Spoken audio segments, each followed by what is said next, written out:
Trevor, why do third-party food safety testing labs want their customers to go digital? It helps us on the lab end when a client goes digital because we are able to take what they're doing on site and immediately pull that into our system. And because of that, we skip a lot of the errors that could happen in that transcription from paper back to digital. I think a lot of people don't understand a laboratory is receiving thousands of samples a day.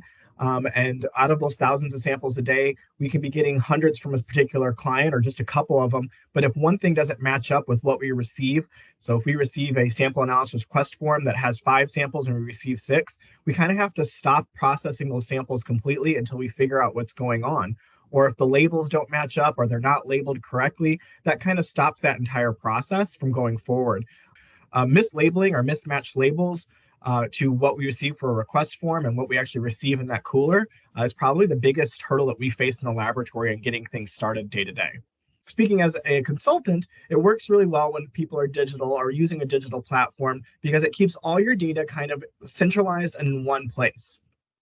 And so I can come in and help you when you were facing issues or needing some consulting help to say, okay, let me look at your data. I have all your data. It is concise. It is normally kept in a very neat and tidy manner. So I don't have to go digging through potentially years of data to try to figure out exactly where things went awry or where problems might lie.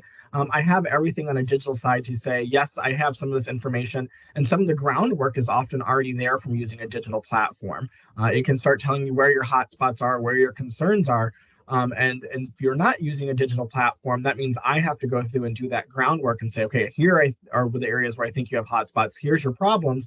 Now we can talk about how to solve your problems. As opposed to when a client has a digital platform, I can skip that first half of that consulting effort and say, we know where your problems are. Let's just talk about how to fix your problems.